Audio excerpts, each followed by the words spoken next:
Olá, Olá, boa olá, noite. boa noite, Isabela, boa noite a todos. Olha, o pessoal já está entrando aqui, boa noite, Regina, tudo bem?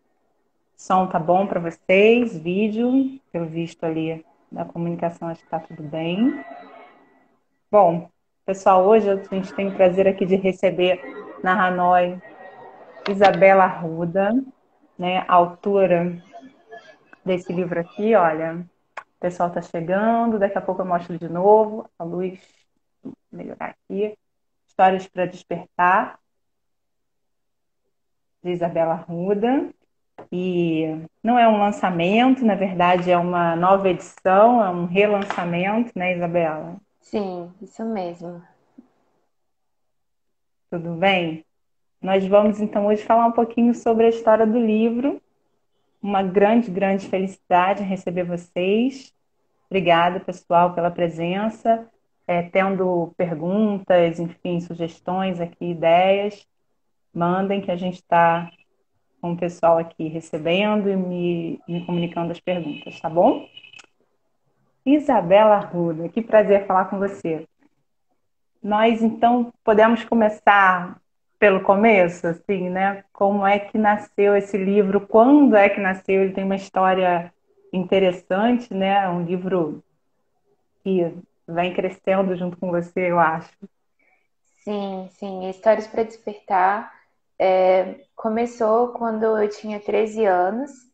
Eu dava aula para crianças em programa de formação infantil filosófica, que era o programa Merlin da Associação Cultural Nova Acrópole.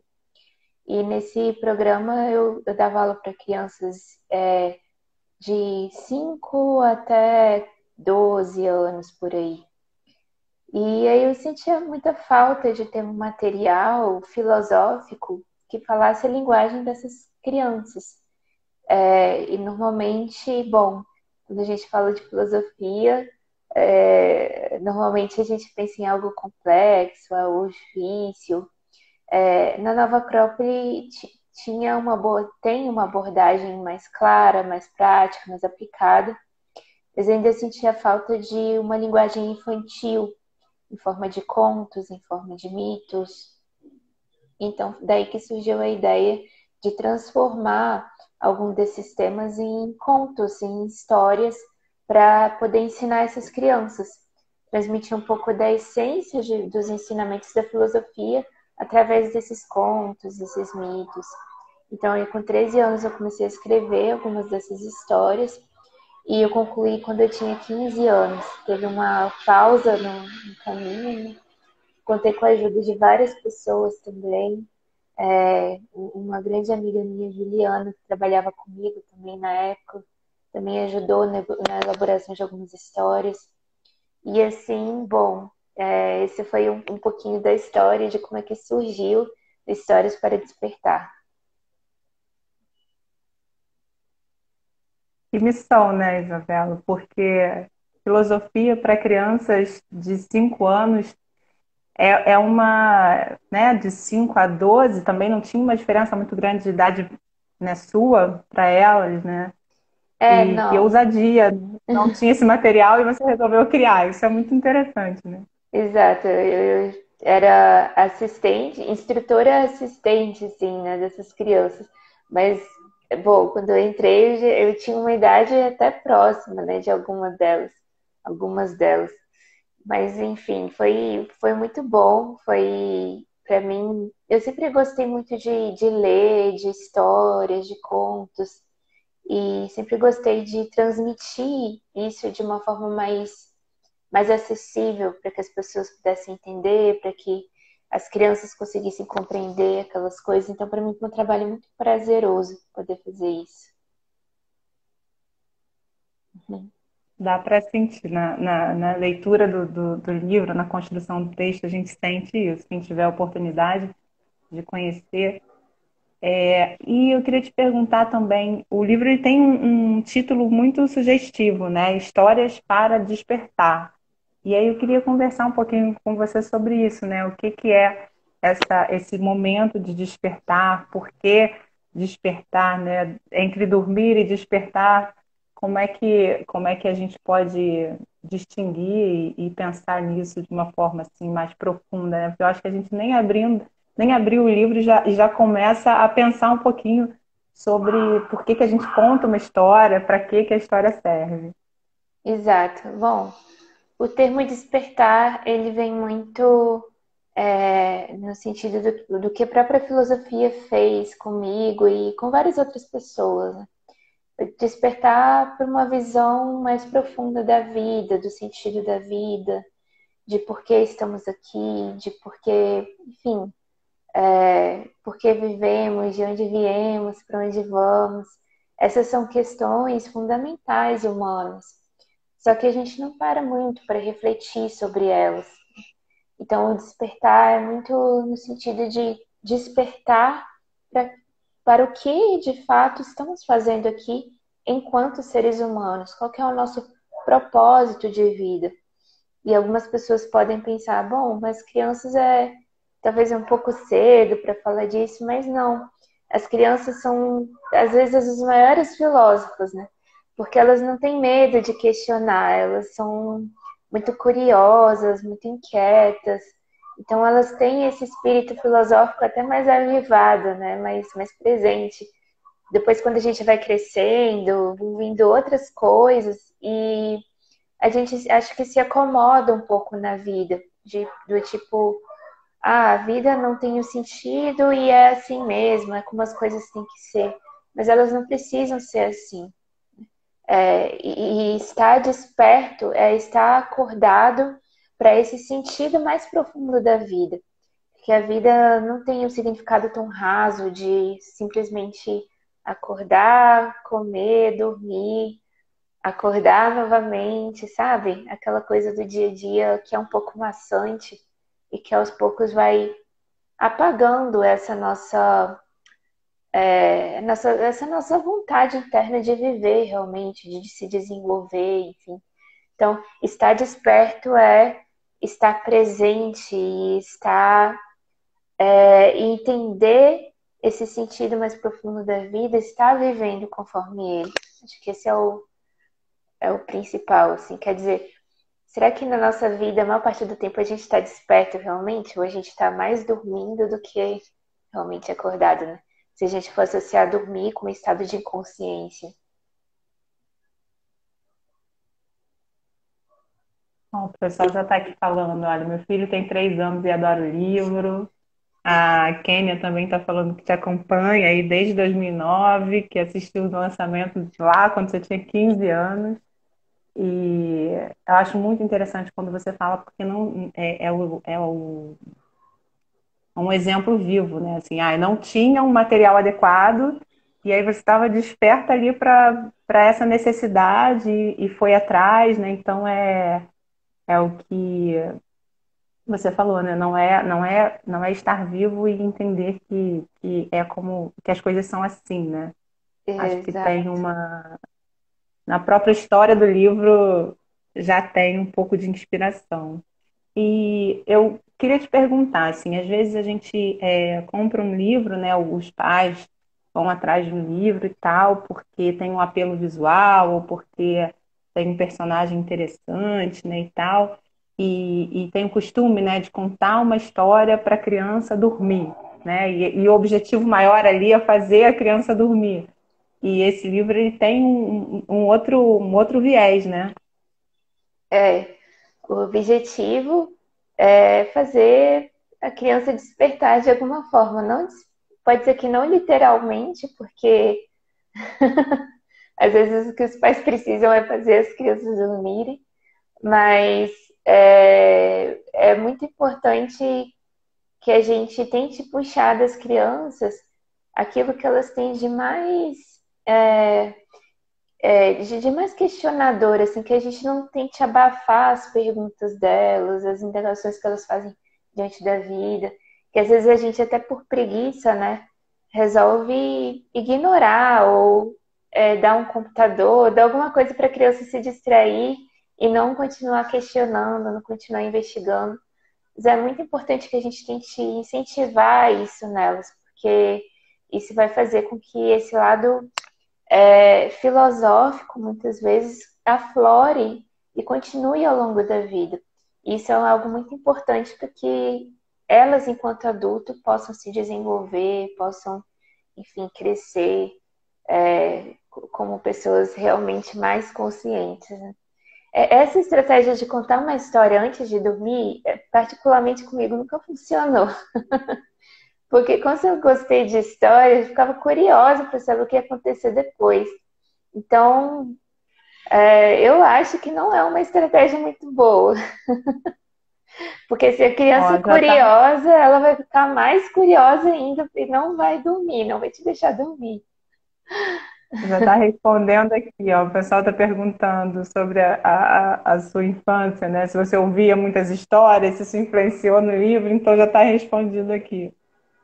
Sim, sim, ela gostava de contar histórias e aí eu ficava. Mas ela contava justamente para eu dormir, só que as histórias eram interessantes, então eu não conseguia dormir, eu queria ficar ouvindo mais e mais com aquelas 1001 noites, né? Se ouve metade de uma e no dia seguinte tem que ouvir o restante. Então, acho que não é uma estratégia tão eficiente. Ah, eu vou fazer um parênteses aqui. O Auriel da Hanoi, da editora, ele conta que a mãe dele conta, né, que quando ele aprendeu a ler, ele não conseguia parar de ler. E aí ficava lendo e teve febre e ficou realmente porque achou aquilo tão fantástico que não conseguia dormir. Parece É, com você aí essa história. e é um momento especial para a criança, porque ela deixa, um momento em que ela deixa de ver aquele, como rabiscos, né? E começa a entender o sentido das palavras. E começa a conseguir se comunicar de alguma forma, escrevendo. Então é um momento muito marcante na vida das pessoas. Eu lembro desse momento também em que eu pegava as revistas em quadrinho e folheava e ficava tentando entender o que estava ali, mas não conseguia entender. E aí depois, quando eu consegui começar a aprender a ler, que eu vi, foi um momento muito forte, muito especial, porque eu acho que tem alguma coisa de simbólico nesse momento, sabe? Quando você começa a entender que as coisas têm um sentido ali, não é só um rabisco, existe um significado para aquelas coisas, para aquelas palavras. Isso é muito, muito interessante. E essa relação com as palavras, né, tem uma força. E aí, falando ali nas palavras e nessa força, o livro ele tem uma série de palavras, eu estou falando, né, do lado aqui de leitora, né? Então a gente encontra nomes, lugares ali que são de culturas muito diferentes, né? Diversas, né? Você tem ali alguma coisa indiana, alguma coisa egípcia e tudo mais, e como é que são essas inspirações assim tão diversas, né? Eu acho que quem conhece a obra e quem vai conhecer fica um pouco surpreso, né, com essa diversidade assim dentro de uma mesma obra. Eu queria que a gente pudesse aqui explorar um pouquinho esse tema. Bom, o livro ele é baseado no programa do curso de filosofia da Nova Crop, né, do primeiro nível, que é um curso bastante rico, ele aborda vários temas dentro de matérias como ética, sociopolítica e filosofia da história.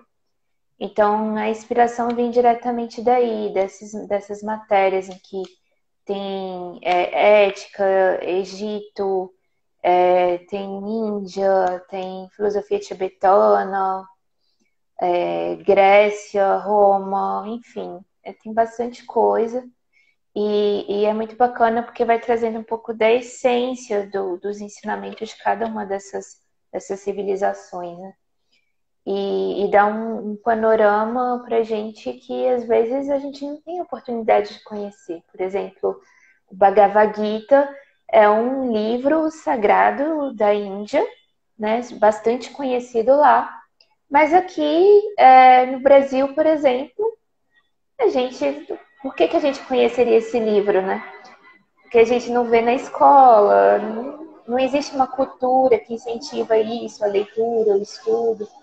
Então acaba que muitas vezes não chega ao nosso conhecimento essas obras, né? E as crianças poderem ter contato com isso e curiosas como elas são, né? Irem atrás, pesquisarem, vão achar muita coisa que vai ajudar elas no futuro a ter uma visão mais ampla, quem sabe um pouco mais eclética da realidade, né? Que as pessoas, eu acho que hoje elas estão muito apegadas a um ponto de vista específico. Quer dizer, elas querem defender um ponto de vista e não procuram olhar os outros, ver como outras pessoas pensam, como outras culturas pensam, aquela questão da empatia, né, que a gente fala. Isso é um pouco de falta de uma visão integral, né, do ser humano.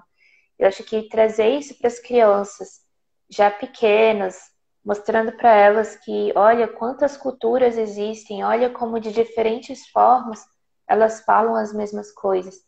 É muito interessante. Isso vai abrir um leque de possibilidades para elas no futuro, né? São palavras ali, né, que você vê aplicadas no livro, né? A diversidade, a empatia, realmente essa coisa polivalente ali, multicultural, é bem interessante e sem ser uma coisa forçada, né? Eu acho que tem uma coisa natural ali que, como você se inspirou ali em histórias tradicionais, isso entrou de uma forma muito fluida, né? É meio natural, assim. A gente entende que está falando do mesmo assunto, né? Apesar de as abordagens serem realmente completamente diferentes. Sim, sim. No fundo, as várias tradições falam das mesmas realidades e das mesmas verdades com palavras diferentes, né? Conceitos aparentemente diferentes, mas eles têm uma mesma raiz. E mostrar isso para as crianças é muito valioso, que as coisas elas partem do mesmo princípio e que não importa o lugar do mundo em que você esteja, se você busca de fato a verdade com coração, com sinceridade, você vai alcançar uma compreensão dela de alguma forma. Não importa o lugar, a cultura e a forma que você faz isso. Olha, Beth aqui de Manaus, tá falando que te conheceu numa palestra, gostou muito da tua fala, as pessoas estão aqui falando coisas bem interessantes. A Pri Ramos comentou, né, que o livro é para todas as idades, inclusive adultos. Então, realmente endosso, Pri, de fato é. E porque você tem uma qualidade assim interessante, né? Hoje a gente tem muito essa ideia da dinâmica, né? Da comunicação ser rápida, das pessoas não terem tempo e tudo tem que ser muito instantâneo, muito rápido e tudo mais. E como é que foi esse processo, né? Porque simplicidade e sofisticação, elas têm um caminho ali difícil, né? Esse caminho do meio, assim, da precisão, né? De você ter concisão na história, mas conseguir chegar ali no profundo, né? Como é que foi esse caminho? Porque é difícil, né? Você falou do Bhagavad Gita, por exemplo, é uma história muito ampla, né? Que você consegue aqui trazer num conto os principais elementos ali. Como é que foi isso? Você falou que levou um tempo para fazer. Imagino que realmente deve ter sido uma É, emoção. bom, para construir as histórias, eu sempre partia primeiro do ponto em que eu queria chegar. Então, eu sabia que aquele capítulo ali precisava passar aquela mensagem. Por exemplo, dentro do primeiro capítulo, existe ali a história da Casa das Sete Mulheres. E o objetivo, o motivo pelo qual ela é construída é mostrar a concepção indiana de como é um ser humano integral, em que existe uma personalidade, mas existe também aspectos superiores humanos. E isso constitui a integralidade do ser humano. O ser humano não é só a personalidade, mas existe outros elementos que o compõem também. Então, eu já sabia onde eu queria chegar. Aí eu comecei a pensar no como. E daí veio a ideia de construir a história da Casa das Sete Mulheres. Então, eu considero que é muito importante que a gente saiba, isso aí, a gente saiba desde o princípio, quando se está escrevendo uma história, né, o que a gente quer transmitir com aquela história, o ponto em que a gente quer chegar. E não perder isso de vista, porque senão corre o risco da gente se dispersar ou não conseguir comunicar a mensagem que a gente precisa passar. E toda a história, ela precisa ter algum fundo que não pode ser tão óbvio a ponto de que fique uma coisa bobinha. Às vezes eu vejo que a gente comete esse erro com as crianças, né? Trata elas como se elas fossem bobas. E as crianças são muito inteligentes, e então a gente não pode subestimar elas. A gente tem que tratar elas com a linguagem delas, é claro, mas de forma inteligente, né? E sabendo explorar, trazer à tona o que elas têm de melhor. E elas são muito sagazes, elas conseguem captar as mensagens que são transmitidas. Então, é bem importante isso, você ter claro esse ponto de chegada, e aí eu acho que o caminho ele vai se constituindo a partir daí. Você falou ali algumas coisas que me chamaram bastante atenção, né? Você fala dos capítulos, então tem uma concentração ali, né? Um foco específico por capítulo, isso a gente percebe bem. E você fala dessa construção, nessa estrada, né? Você tem um foco e foi tecendo ali até conseguir chegar no objetivo. E aí, voltando lá, né, no comentário da Pri sobre a infância, né, e a coisa da criança que persiste na gente de alguma forma, né, eu acho que você, quando coloca isso da sagacidade da criança, a criança é a primeira a desvendar lá o segredo do mágico, né, porque eles não Sim. são nada bobos, eles conseguem perceber essa intenção, né? Então, acho que quando você fala da sua intenção com o livro, fica muito claro também, né? Que existe uma mensagem e uma vontade muito grande de contribuir, né? Você coloca ali o tempo todo esse seu objetivo, né? Eu acho que isso inspira muita gente, sabe, Isabela? Porque tem uma questão assim da escrita, né? E muitas vezes a gente entende a escrita como um registro, como uma, um meio ali, né? Um sistema ali de você contar uma história que aconteceu na sua vida, ou de você contar alguma coisa que você imaginou e que você acha legal, mas você está dando aí um outro alerta para as pessoas de que tem algo além, né? Algo maior. Como é que é esse processo de escrever? Escrever ali, escrever no computador, escrever, ajuda você a desenvolver teu pensamento? Ajudou?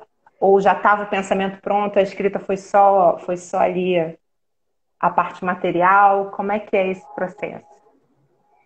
Algumas histórias, elas vêm de um pensamento, por exemplo, eu sei o ponto que eu quero chegar, eu preciso falar daquele tema, né?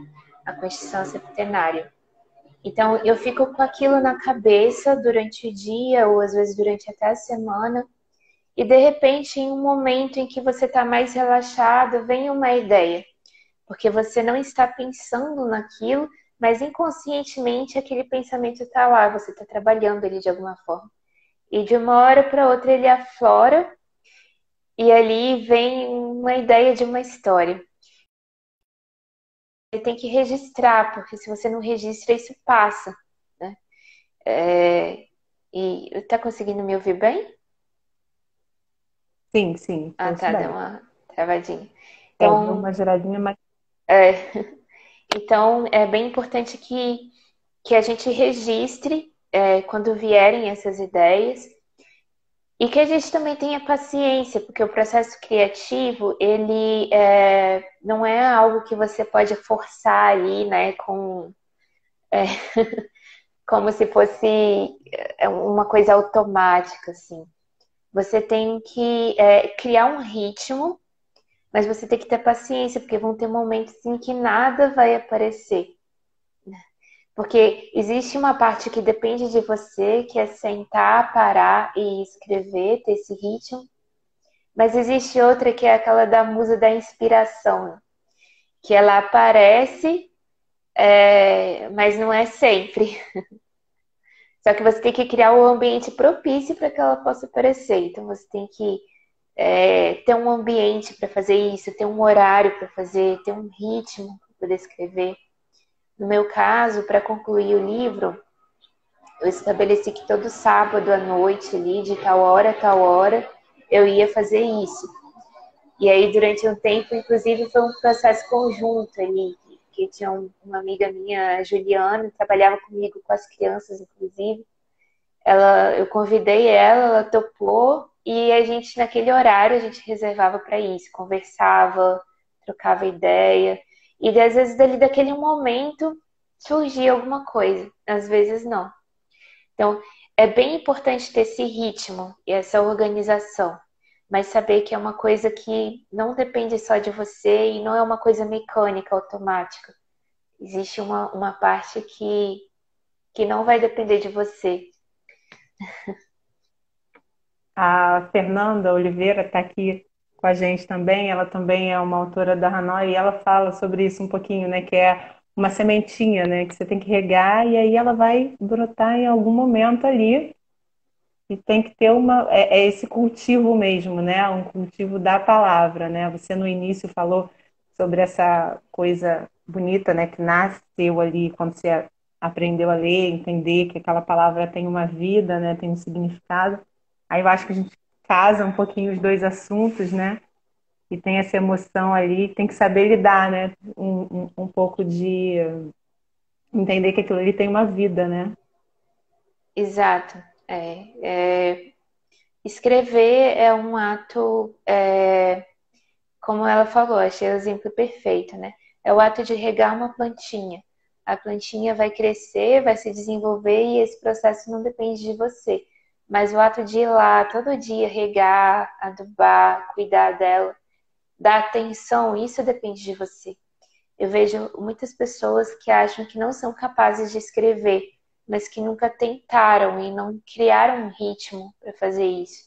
Então, eu acredito que a maioria das pessoas, se tivesse uma disciplina de criar um ritmo para fazer isso, conseguiria fazer, porque é uma questão de hábito. Se você não reserva um tempo do seu dia, não se organiza, simplesmente não vai acontecer. Isso é um pouco de alguns pensamentos filosóficos ali que estão aqui no livro, mas a gente não vai contar o livro todo, né? Tem uma Exato. pergunta que chegou aqui, da Regina. Ela está perguntando como aproximar a filosofia do lúdico necessário às crianças. E também tem uma outra pergunta interessante, que é se a filosofia não devia estar presente na escola desde lá da alfabetização. Entendi. Bom, como aproximar a filosofia do lúdico das crianças? Eu acho que o primeiro passo é a gente entender o que é filosofia. Porque se a gente não compreende o que de fato é filosofia, a gente não vai conseguir transmitir. Para que a gente consiga transmitir uma coisa com simplicidade, a gente tem que entender ela muito bem, senão a gente não vai conseguir passar. Então eu recomendo muito que, principalmente quem tem filho, quer passar esses ensinamentos, primeiro tem que entender, tem que viver, tem que aplicar na sua vida. Né? De nada adianta a gente ensinar várias coisas bonitas e ser incoerente com aquilo que a gente está passando. As crianças, elas percebem muito rapidamente a incoerência. Elas são bem ágeis em ver isso. Então é muito importante que a gente seja um exemplo, seja uma referência para essas crianças, para esses seres que estão vindo e que são fatores de mudança, né, de um futuro, que a gente se comprometa a entender e a viver melhor essas ideias. Se a gente vive em algum grau, por exemplo, se a gente, dentro do curso lá de filosofia, vê sobre a República de Platão, o conceito da justiça, e a gente consegue entender um pouquinho melhor o que é a justiça na nossa vida, no nosso cotidiano. Se eu consigo aplicar a justiça na minha vida, de fato, e entender o que aquilo significa para mim, eu vou ser capaz de transmitir para os meus filhos, para as crianças também, porque eu entendi e eu vivi aquilo ali. Mas se é um conceito só teórico na minha cabeça, daí não, eu não vou conseguir colocar de uma forma simples. Para eu ter exemplos práticos, eu preciso viver aquilo de alguma forma. E assim que a gente consegue transmitir para as crianças. E, bom, a outra pergunta era sobre qual que era Na outra? escola, desde lá A da escola. alfabetização, É, se você não acha que seria o apropriado esse ensino? eu acho que já temos algo assim hoje, embora não seja muito valorizada, a filosofia já está nas escolas, no ensino médio, e tudo. Só que eu acho que se não é bem aplicado, quer dizer, se o professor não entende muito bem qual é a verdadeira importância da filosofia, aquilo pode acabar gerando uma reação negativa nos jovens, né, nos alunos, a ponto de que muitos não vão querer nem saber o que é a filosofia, porque tiveram uma primeira impressão que não era aquilo ali que a filosofia de fato. O que é a filosofia? A filosofia é amor e sabedoria. Né? Então, ela tem que despertar isso nas pessoas, um amor por uma busca à sabedoria. Porém, às vezes o que a gente encontra quando ouve falar de filosofia é algo muito intelectual, pouco prático. Então, eu diria que sim, seria ótimo se os alunos tivessem isso nas escolas, mas com ressalvas, porque se não é bem aplicado, pode acabar gerando um efeito inverso nas pessoas. E não é isso que a gente quer com a filosofia, né? Todo ser humano, no fundo, tem um pouquinho de filósofo. É como uma sementinha que precisa brotar. Só que se ela não é bem regada, ela acaba ficando soterrada ali. E às vezes a gente, na tentativa de tentar fazer brotar, a gente coloca mais areia em cima.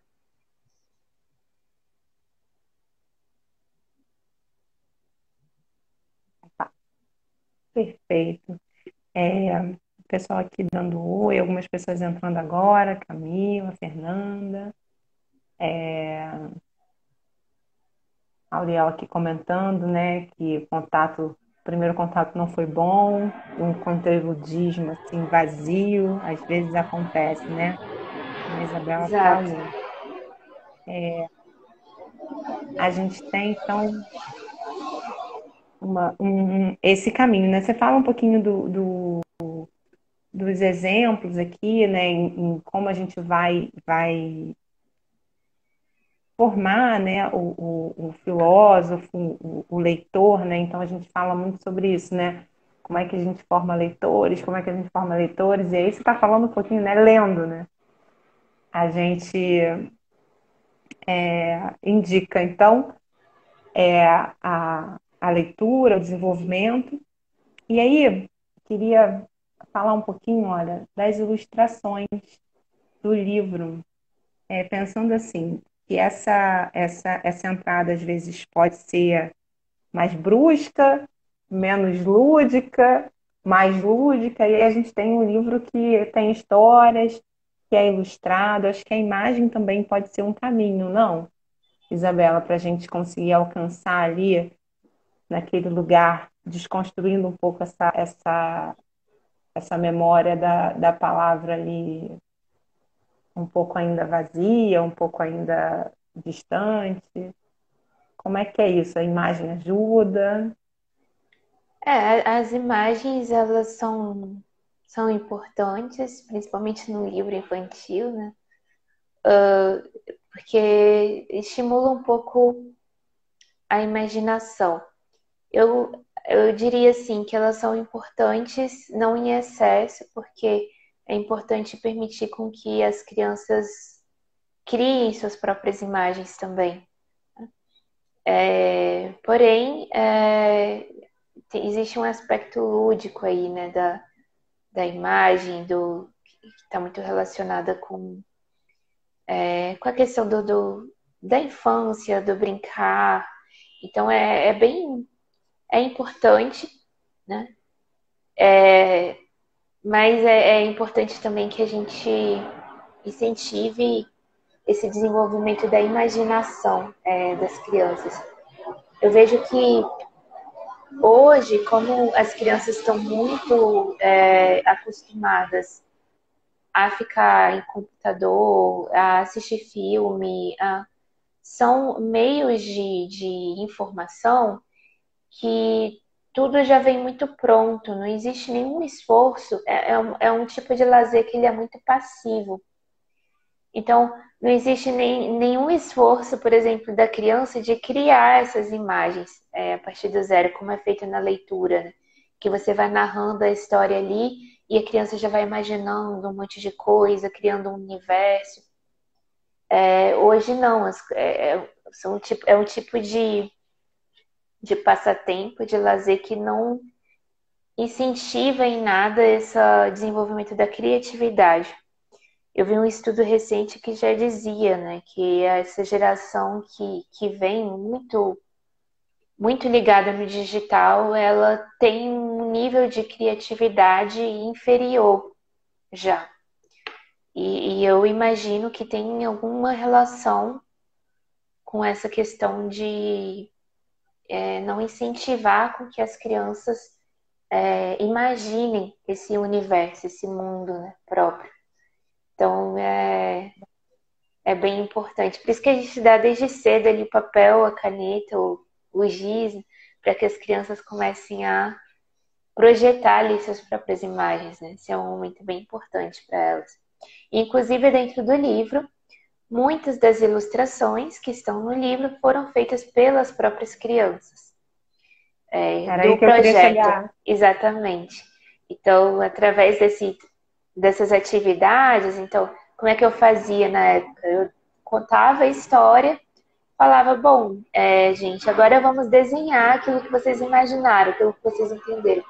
E aí elas faziam vários desenhos e eu pegava alguns desses desenhos, então eu falava, ó, esse aqui a gente vai usar para fazer parte aqui do livro, desse conto. E aí, quando você vê lá nos créditos, tem o nome das crianças que participaram com as suas ilustrações do livro. E aí a gente fala desse conceito de imagem, né, ampliado, porque como você falou, assim, a gente está falando de justiça. E aí você cria várias imagens no sentido ampliado, né? Não da imagem do desenho em si, mas de uma história, de alguma coisa que acontece, né? Figuras que vão passando, né? Imagens de situações específicas, né? Que vão permear ali o que é a justiça e você não precisa dizer o que é, né? Em nenhum capítulo aqui você vira e fala, olha, a justiça é tal coisa, né? Eu acho isso bem interessante no sentido de que você cria uma imagem ali dentro da história, né?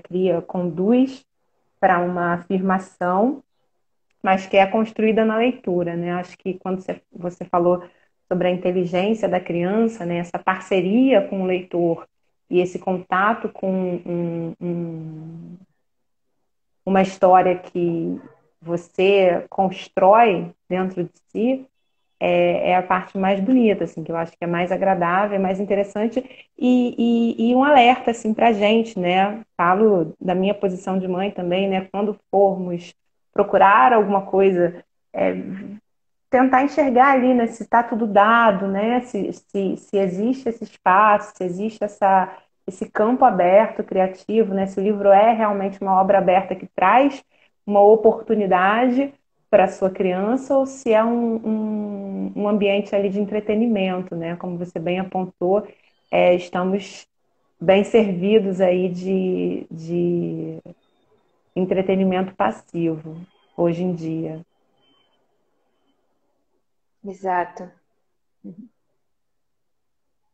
E tem algumas questões aqui que as pessoas estão perguntando, mas eu vou colocar aqui um pouquinho desse desenvolvimento do pensamento, né, e dessa sua história com a Nova Acrópole. Algumas pessoas estão colocando aqui, né, que já são, enfim, estudiosos aí da filosofia, e queria que você contasse um pouquinho mais. Você já contou bastante sobre a sua história com a Nova Acrópole, mas muita gente aqui da nossa audiência, da editora, não conhece, não sabe o alcance, né? E como é desenvolvido o trabalho lá e como isso impactou a sua vida. Bom, eu desde pequena eu estudo, né, filosofia, dentro do programa de formação filosófico infantil Merlin, que é da Nova Acrópole. E a minha mãe, ela é professora desde que eu nasci, né? A professora Lúcia já tem bastante tempo de experiência como professora. Então, eu desde pequena estudava. Claro que quando pequeno você vai pegar pelos contos, pelas atividades lúdicas, né? E aí já na fase ali de adolescência, eu comecei a fazer, tem um programa também para jovens, que é o Janos, e já comecei a fazer filosofia para jovens com esse foco. E aí foi quando eu já tinha participado do programa infantil, e eu decidi continuar como voluntária, ajudando nele, né? Então, foi aí que eu comecei a dar aula para crianças como instrutora assistente ali, ajudando, dando contos. E a Kenny até falou aí mais cedo, a Kenny faz parte desse programa filosófico também, infanto-juvenil. E, bom, dentro dele a gente tem a oportunidade de trabalhar várias coisas, né, com as crianças. Contos, Platão fala que a educação ideal, ela teria incluído a música e a ginástica. A música no sentido da educação para a alma e a ginástica da educação para o corpo.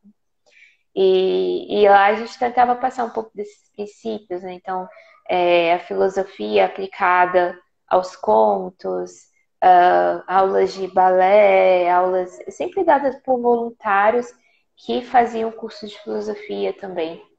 E conseguiu transmitir um pouco desses princípios, desses ensinamentos através da atividade prática ali. Inclusive hoje existe um programa, um projeto chamado Crianças para o Bem, que faz isso com crianças que estão em situação de vulnerabilidade social. Então, os voluntários que fazem aula de filosofia e têm alguma habilidade específica, eles atuam lá ajudando nesse projeto, que ajuda aí quase 200 crianças todo mês, com aulas de formação, inclusive formação filosófica. Então, eu diria que a filosofia ela permeia assim toda a minha vida de alguma forma. Esses ensinamentos são muito presentes para mim em todos os momentos.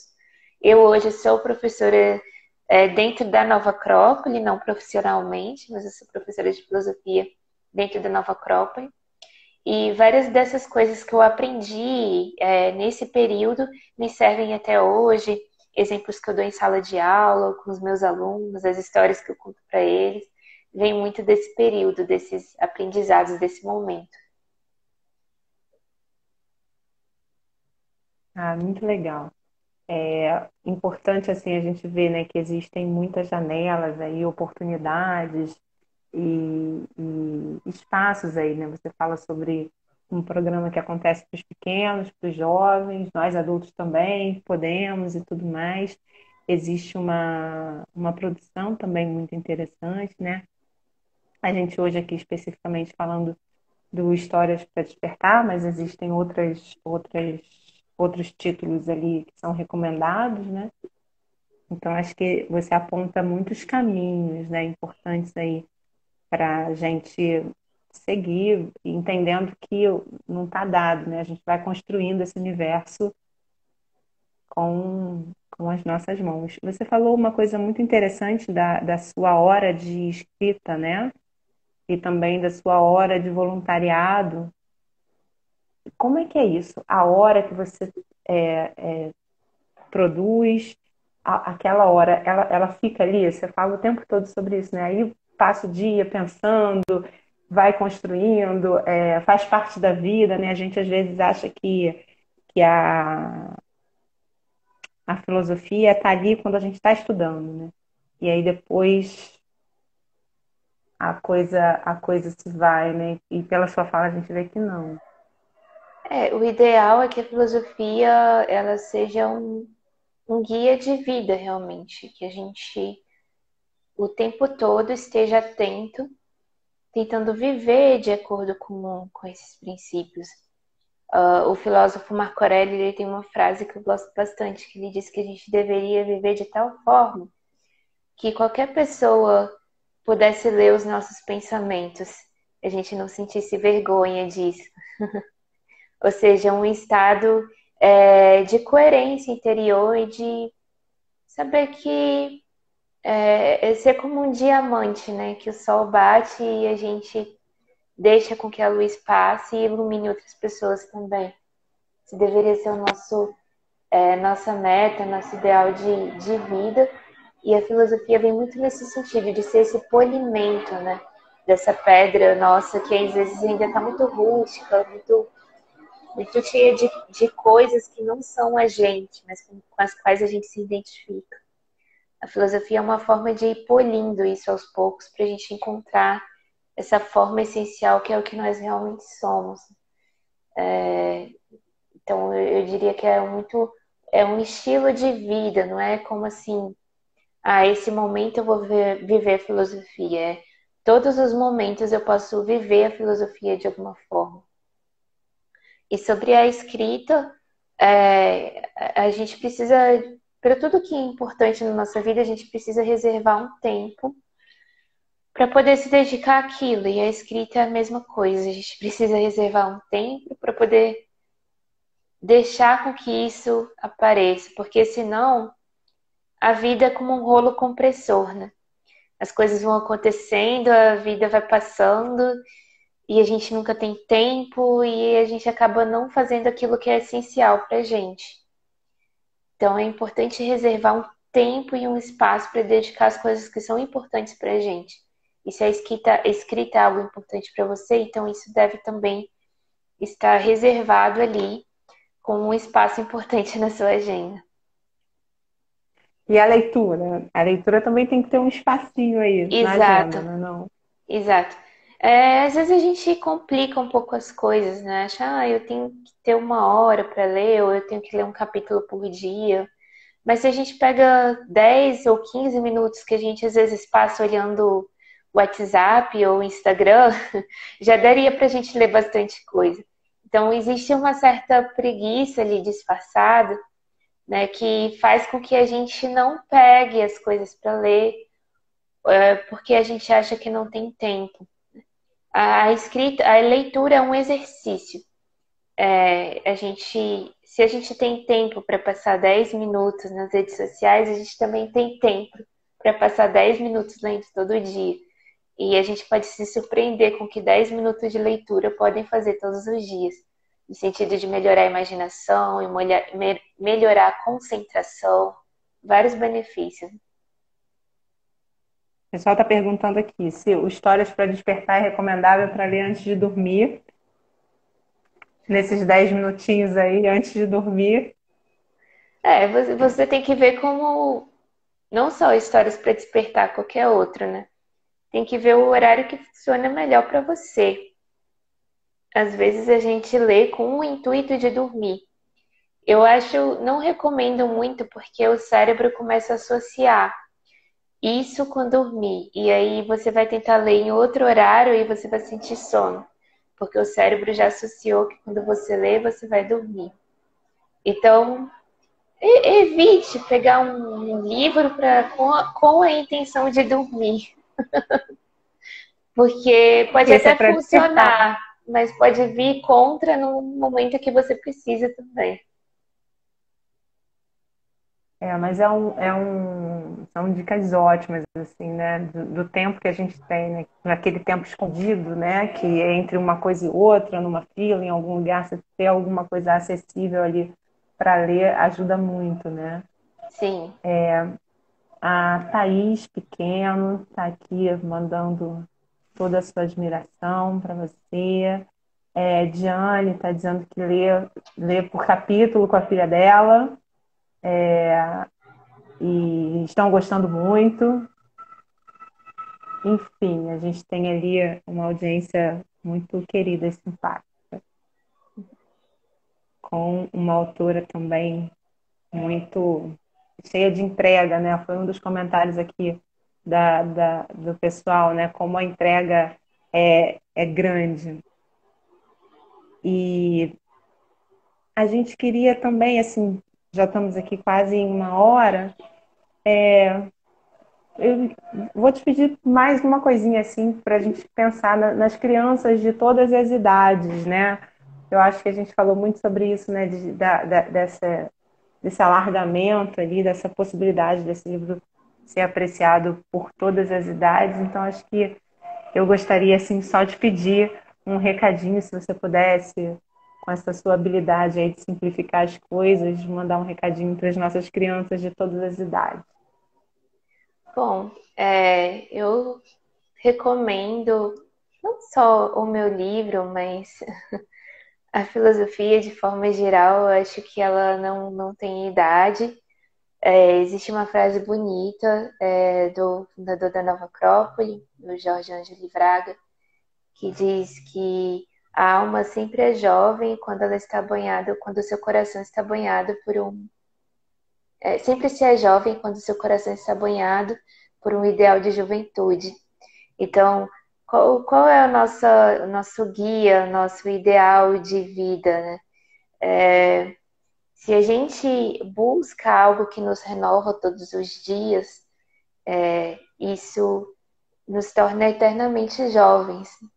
E aí, independente da idade física que você tenha, aquele ânimo, aquela garra, aquela vontade de viver, de vencer os desafios, porque se sabe que se está indo para algum lugar e de onde se está partindo, é muito importante. Então, eu diria que sempre se é jovem, que a alma não tem idade. Então, ser jovem é uma escolha de vida. E, e você pode ter jovens que são velhos de alma, de velhos no sentido de não querem rígidos, não querem conhecer coisas novas, não querem. Tem uma inércia muito grande. E você tem pessoas de idade avançada que são extremamente jovens, no sentido de todo dia estão se reinventando, estão procurando novos desafios, estão vivendo a vida de uma forma muito plena. Então, acho que a idade física ela é só uma questão de espaço temporal e diz muito pouco sobre a alma em si. É isso. Obrigada, muito obrigada. Diane falou aqui que a filha dela fica com muitas dúvidas e muitas perguntas, então acho que também é legal esse retorno, né? Você tinha falado sobre essa ativação do cérebro que vai acontecendo e é uma confirmação. Obrigada, obrigada demais pela tua disponibilidade, pela tua fala Muito obrigada pelo e por convite e por terem aceitado relançar esse livro, que eu acredito que vai ser muito benéfico Espero que possa ajudar muitas outras pessoas que estão em busca de um sentido mais profundo da vida, de despertar efetivamente. Perfeito. Um grande abraço para você, um abraço a todos e até a próxima. Até. Tchau, tchau. Tchau, tchau.